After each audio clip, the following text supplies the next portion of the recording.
That boy is not your grandson, Helen, my daughter-in-law said, sliding a DNA test across my own kitchen table while the rest of the family watched in silence. My son lowered his eyes. My grandson looked confused. And I realized that whatever was happening in my house that afternoon had been planned long before I walked into the room. I'm Helen Parker. I'm 72 years old, a widow, a mother, and until that moment, I thought I knew exactly who my family was. The gathering had started like so many others. Thanksgiving was only a few days away, and I had invited everyone over for an early family dinner. The smell of roasted turkey filled the house. Fresh rolls sat in a basket on the counter. The dining room table was covered with the cream-colored tablecloth I saved for special occasions. My late husband had loved that tablecloth. He used to say it made ordinary dinners feel important. For a few hours I almost felt like he was still with us. Ryan arrived first. My son looked tired, distracted. Olivia followed a few minutes later, carrying a folder tucked under her arm.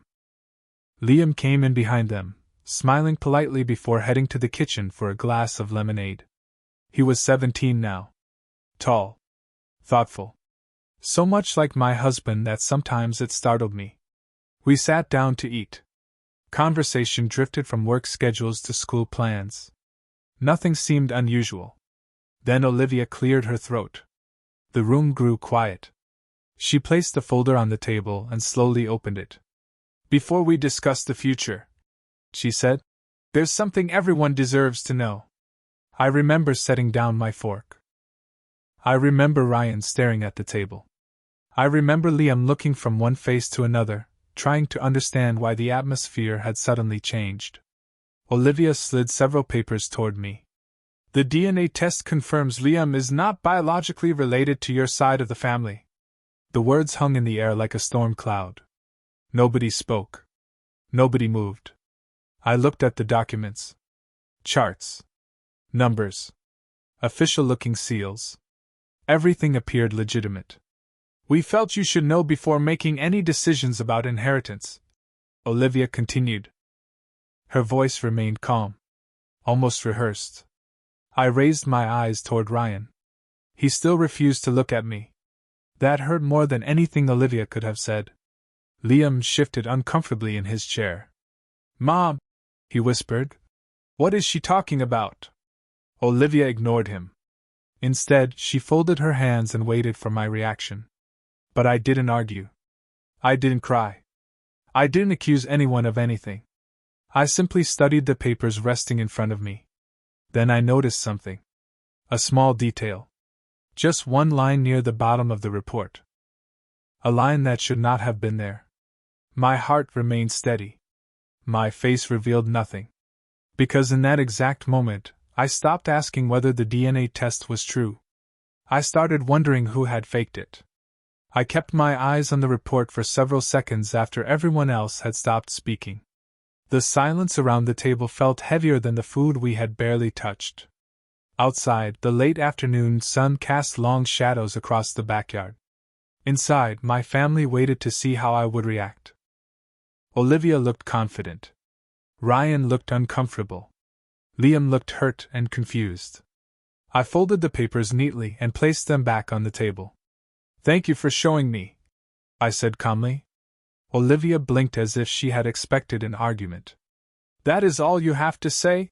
She asked. For now, I replied. Nobody spoke after that. The dinner ended earlier than planned. Ryan left quickly. Olivia gathered her folder and followed him. Liam lingered near the front door. For a moment, he looked like the little boy who used to spend summer afternoons helping his grandfather water the garden. Grandma, he said quietly, do you believe that report? I looked at him carefully. His blue eyes were the same shade my husband had carried his entire life. I believe there are some questions that deserve answers, I told him. He nodded slowly before walking outside. When the house finally emptied, the silence returned. I carried the dishes into the kitchen. The turkey sat untouched. The rolls had gone cold. A few years earlier, my husband would have stood beside me drying plates while telling me some story about his day. Now there was only the hum of the refrigerator and the ticking clock above the stove. I washed one plate at a time. Not because they needed washing immediately, but because routine helped me think. Olivia had entered our family nearly 20 years ago. Back then, she seemed charming and attentive. Ryan adored her. I wanted my son to be happy, so I welcomed her without hesitation. Over time, small things changed. Family visits became less frequent. Holiday schedules became complicated. Invitations started arriving later and later. Nothing dramatic. Nothing obvious. Just enough distance to slowly separate people who had once been close. After my husband passed away 3 years earlier, the distance grew wider. Ryan called less often. Olivia usually answered messages for him. Decisions that once included me suddenly happened without my knowledge. I told myself that families changed as children became adults. I told myself not to take it personally. Standing alone in my kitchen that evening, I wondered how many warning signs I had ignored. I dried my hands and walked back to the dining room. The report still rested where Olivia had left it. I picked it up again and studied the final page. There it was. The same detail that had caught my attention before. A laboratory reference number using a formatting system that had been discontinued years ago. Small. Easy to miss. But impossible for me to forget. Because my late husband had spent 30 years managing medical facilities. I had seen enough official paperwork to recognize when something did not belong. And for the first time that day, I felt certain of one thing. Someone wanted me to believe a lie. The next morning, I woke before sunrise. Sleep had come in short fragments, interrupted by memories and questions that refused to leave me alone. The house felt unusually quiet. I brewed a pot of coffee and carried a mug to the small breakfast nook overlooking the backyard. Frost covered the grass. The bird feeder my husband built years ago stood near the fence, weathered but sturdy. Some things endured. Others changed so slowly that you only noticed after they were already gone. I spread the report across the table once more. The outdated laboratory reference number continued to bother me. Most people would never have noticed it. Olivia probably assumed I would simply accept what was placed in front of me. Maybe she believed my age made me less observant. That thought almost made me smile. After breakfast, I walked upstairs and opened the cedar chest where my husband had stored important family records. Insurance papers. Property documents. Medical correspondence. Decades of carefully organized files. He had always believed that details mattered. More than once, his attention to a small inconsistency had prevented a major problem. As I sorted through the folders, I found something unexpected. A collection of photographs from years earlier. Liam at age 6 standing beside my husband at a fishing pier on Lake Hartwell. Liam at 8 helping build a birdhouse. Liam at 10 proudly holding a blue ribbon from a school science fair. In every picture the resemblance was striking. It was not proof of anything, of course. But it reminded me why the report felt wrong. My husband used to joke that Liam had inherited the Parker family stare. The same thoughtful expression. The same habit of tilting his head when concentrating. Looking through those photographs, I realized something else. Olivia had never liked those comparisons. Whenever someone mentioned how much Liam resembled my husband, she would quickly change the subject. At the time, I thought nothing of it. Now I wondered why. Around noon, my phone rang. Ryan's name appeared on the screen. For a moment, I considered letting it go to voicemail. Instead, I answered. His voice sounded strained. He asked whether I was doing all right. I told him I was fine. Then he hesitated before saying that perhaps it would be easier for everyone if I accepted the report and moved forward. Easier for everyone. The phrase lingered after the call ended. Not better. Not truthful. Just easier. I sat quietly for several minutes staring through the kitchen window. Then I noticed an envelope tucked beneath the front door. I had not heard anyone approach the house. Curious, I retrieved it and returned to the table. There was no return address. No stamp. only my name written neatly across the front. Inside was a single sheet of paper. One sentence had been typed in plain black letters. If you want the truth about the report, do not trust Olivia. Someone inside the laboratory knows what happened. I read the note 3 times before setting it down. The paper was ordinary. The message was not. Someone had taken a risk to contact me, and whoever they were seemed certain that the report was not what it appeared to be. For the rest of the afternoon, I kept glancing toward the driveway, half expecting another envelope to appear. Nothing did. The house remained quiet. By evening, I had made a decision. If someone inside the laboratory knew the truth, I needed to find them. The next morning, I drove across town to a small coffee shop near the medical district. The note had included a time written faintly in the lower corner, almost as if it had been added at the last second. 10 o'clock. I arrived 15 minutes early and chose a table near the window. People came and went carrying laptops and paper cups. Nurses stopped in before their shifts. Students hurried past outside. At exactly 10 o'clock, a woman entered the shop and looked around nervously. She appeared to be in her late 40s, dressed simply in a gray sweater and dark slacks. When our eyes met, she walked directly toward my table. "Mrs. Parker?" she asked quietly. I nodded.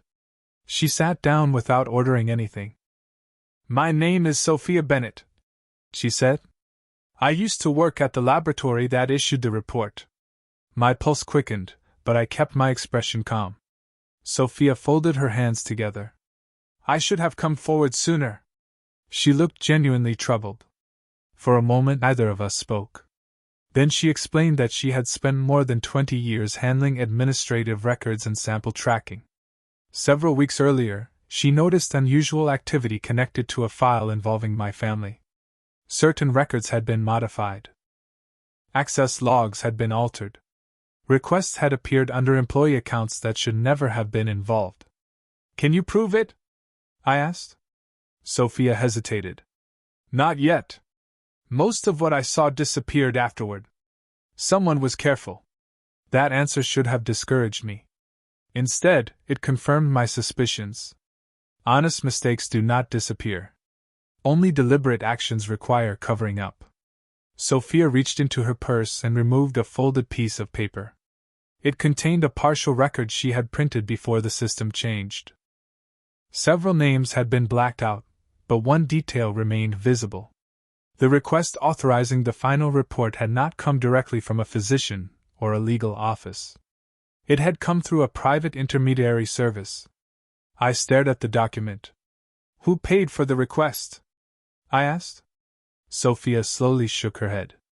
"That part was removed." Outside, a city bus rolled past the window. Inside, the coffee shop remained busy, yet our conversation felt isolated from everything around us. Before leaving, Sophia offered one final warning. She told me that whoever arranged the changes had influence, money, or both. Then she stood and prepared to go. "Mrs. Parker," she said softly, "I do not think this was done to discover the truth. I think it was done to create a truth people would believe." After she left, I remained seated for several minutes studying the document she had given me. Then my phone vibrated. A new message had arrived from Liam. It contained only 7 words. "Grandma, I found something strange in Mom's office." Liam's message stayed on my screen as I drove home. He had never been dramatic.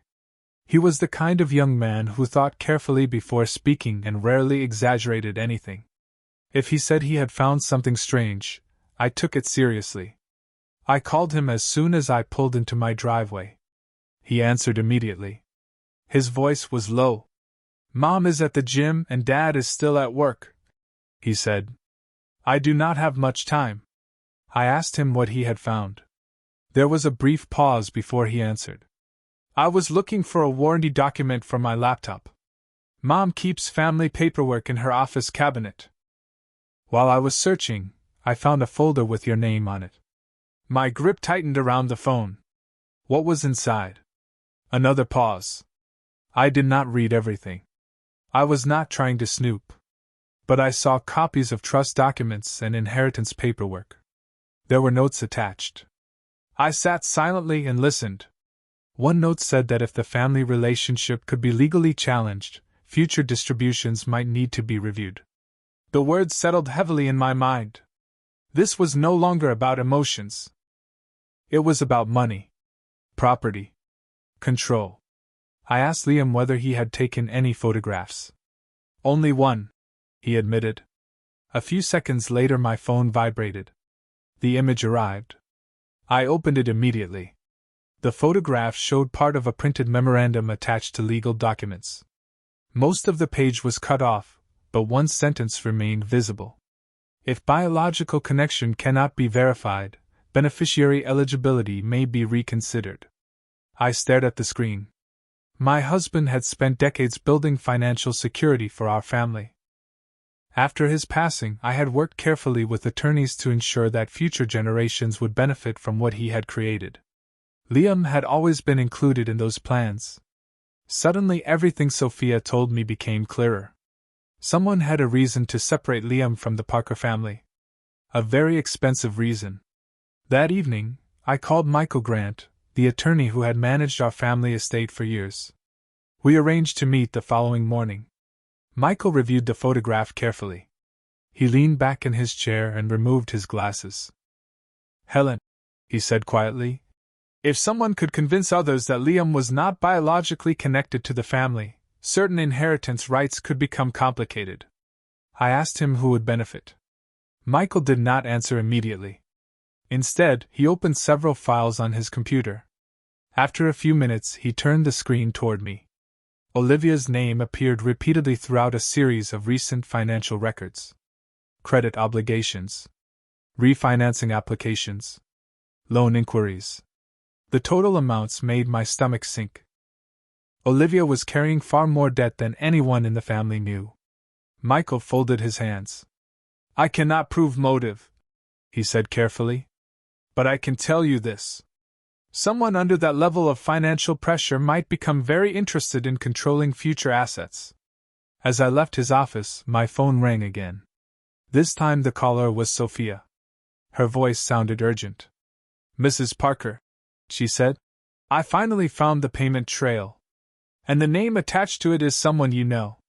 For several seconds, I said nothing. I sat in my car outside Michael's office with the phone pressed against my ear, listening to the sound of Sophia's breathing on the other end of the line. "Who is it?" I finally asked. The answer did not come immediately. "I wanted to be absolutely certain before I contacted you," Sophia said. "The payment was routed through multiple accounts. Someone worked very hard to hide it." My eyes drifted toward the windshield. The afternoon sky had turned gray. A light rain had begun falling across the parking lot. "Sophia," I said quietly, "please tell me." She exhaled slowly. "The transfer originated from a consulting company. The company is registered under another name, but the controlling signature belongs to Olivia Parker." I closed my eyes.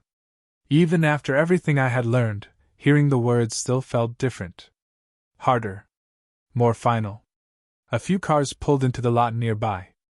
People hurried through the rain carrying briefcases and umbrellas. Life continued as though nothing had changed. Yet everything had changed. "Can you prove it?" I asked. "Not completely," Sophia replied. "Not yet. But I have enough documentation to continue digging. Whoever arranged this thought nobody would look beneath the surface." After the call ended, I remained in the driver's seat for several minutes. I thought about Ryan. I thought about Liam. Most of all, I thought about how carefully this had all been planned. The false report. The inheritance documents. The financial pressure. None of it had happened by accident. That evening, I received another call. This time it was Liam. His voice sounded different. More serious. "Grandma, can I come by?" he asked. 20 minutes later, he was sitting at my kitchen table with a mug of hot chocolate in front of him. The same table where Olivia had presented the report only days earlier. Liam looked exhausted. "Dad and Mom have been arguing," he admitted. They stop whenever I walk into the room. I listened quietly. Something feels wrong, he continued. Not just recently. For a long time. I asked what he meant. He stared into his cup before answering. Whenever money came up, Mom acted differently. Whenever Grandpa's estate was mentioned, she became obsessed with details. His words matched everything Michael had shown me. Liam reached into his backpack and removed a folded sheet of paper. I found this in the same cabinet. I unfolded it carefully. It was a draft financial projection prepared nearly a year earlier. Several figures had been highlighted. Notes filled the margins. One sentence near the bottom caught my attention immediately. Estimated asset distribution revised if beneficiary status changes. My stomach tightened. The document had been created long before the report ever appeared. Long before anyone supposedly questioned family relationships. This plan had been developing for months. Maybe longer. Liam watched my face carefully. What does it mean? He asked. I folded the paper and placed it beside me. It means someone was preparing for a very specific outcome. The room fell silent. Then my phone vibrated once more. A new message appeared from Michael Grant. Only one sentence. Helen, the results from the independent laboratory are ready. The next morning, I arrived at Michael Grant's office before he did. I sat alone in the reception area watching people move through the hallway outside. My hands rested quietly in my lap. I was nervous, but not because I feared the truth. I was nervous because I already suspected what the truth would be. When Michael finally entered carrying a sealed envelope, his expression told me everything. He closed the office door behind us and placed the envelope on the conference table. For a moment neither of us spoke. Then he slid the document toward me. The independent laboratory completed a full review, he said. The results are conclusive. I opened the envelope carefully. My eyes moved across the pages. Scientific terminology. Verification records. Authentication signatures. Then I found the summary. Liam Parker was biologically related to the Parker family. The relationship had been confirmed beyond any reasonable doubt. I read the sentence twice. Not because I doubted it, but because I wanted to absorb every word. The room felt strangely quiet. Months of planning, manipulation, and deception had collapsed under a few lines of verified evidence. Michael leaned forward. There is more. He handed me another folder. Inside were records Sophia had helped recover. Internal audit logs. Archived access reports. Communication records that should have been deleted but were preserved on backup systems. Someone had altered information connected to the original testing process. Someone had interfered with the chain of documentation. The evidence did not reveal every detail, but it established a pattern. This had never been a misunderstanding. It had been intentional. As I reviewed the material, one page caught my attention. It listed financial transfers connected to intermediary services involved in obtaining laboratory requests. The amounts were substantial. The timing matched perfectly with the debt records Michael had shown me earlier. Every road seemed to lead in the same direction. Yet what hurt most was not the money. It was Ryan. My son had trusted the wrong person. He had accepted accusations without asking questions. He had allowed doubt to replace loyalty. That afternoon, Ryan called unexpectedly. His voice sounded tired. Older somehow. "Mom," he said, "can we meet?"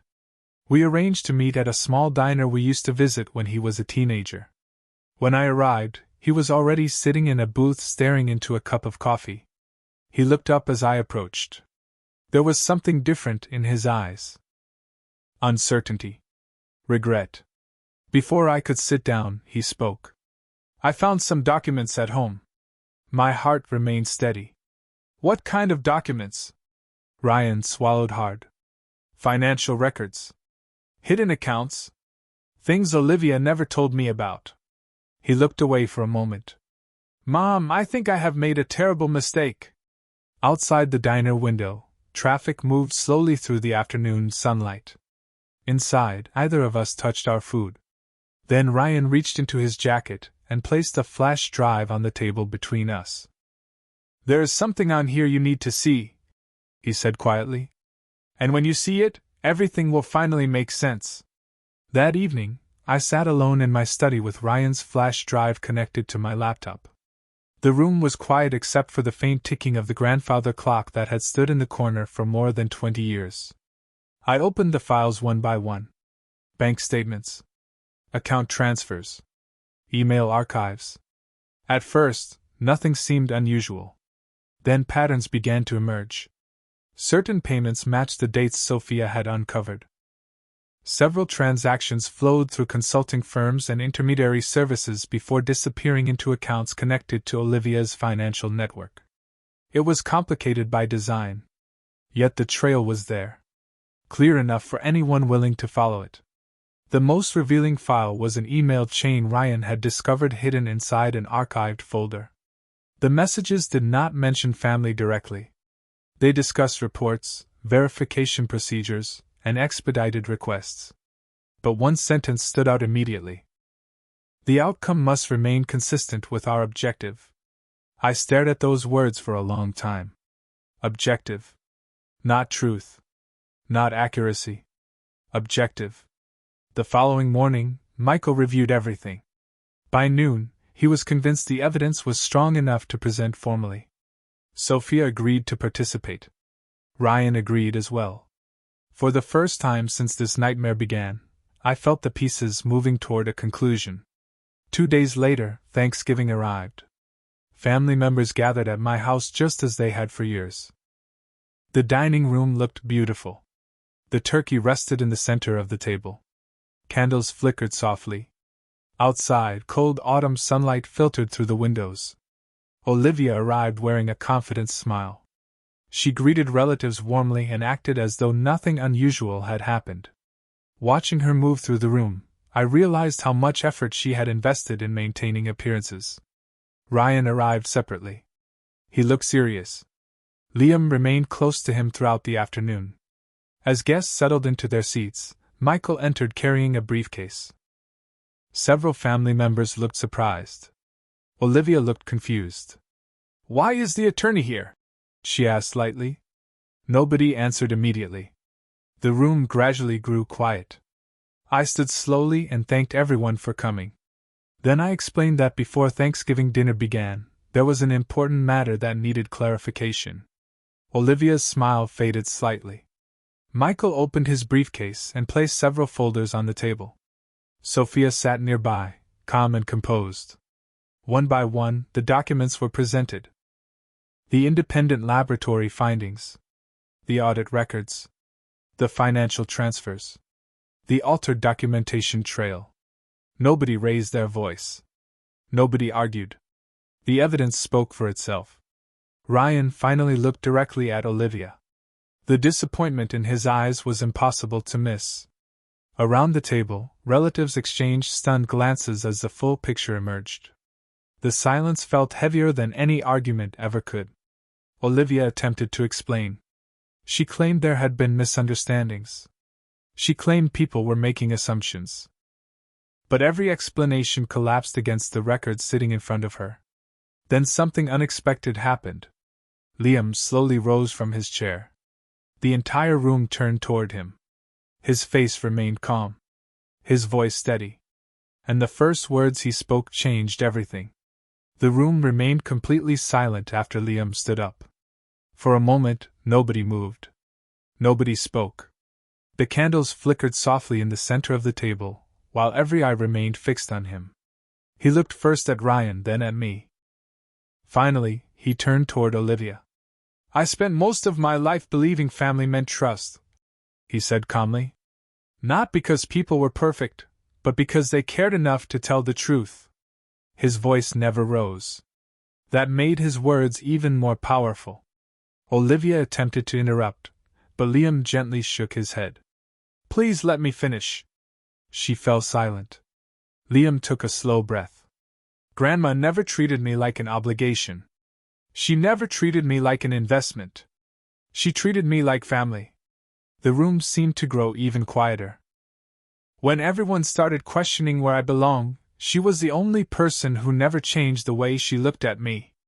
I felt my throat tighten, but I said nothing. Liam continued. The documents matter. The evidence matters. But honestly, I stopped caring about that weeks ago. Because family is not proven by paperwork. Family is proven by who stands beside you when everything becomes difficult. Ryan lowered his eyes. Olivia stared at the table. Across the room, several relatives wiped tears from their faces. Then Liam did something unexpected. He walked around the table and stopped beside my chair. I know exactly where I belong, he said. And nobody gets to take that away from me. He placed a hand gently on my shoulder. In that moment, months of confusion and suspicion seemed to disappear. Not because every problem had been solved, but because the truth no longer needed defending. It simply existed. The rest of the evening unfolded quietly. No dramatic confrontation followed. No shouting. No grand speeches. The evidence had already done its work. Eventually Olivia gathered her belongings and left. Ryan did not stop her. He remained seated long after the others drifted into smaller conversations. Later that evening, after most of the family had gone home, he approached me alone in the kitchen. The dishes were stacked beside the sink. The turkey leftovers were packed away. Thanksgiving had finally begun to feel like Thanksgiving again. Ryan stood there for several seconds before speaking. Mom, I am sorry. The words sounded simple, but I knew how difficult they were for him to say. I should have trusted you. I should have asked questions.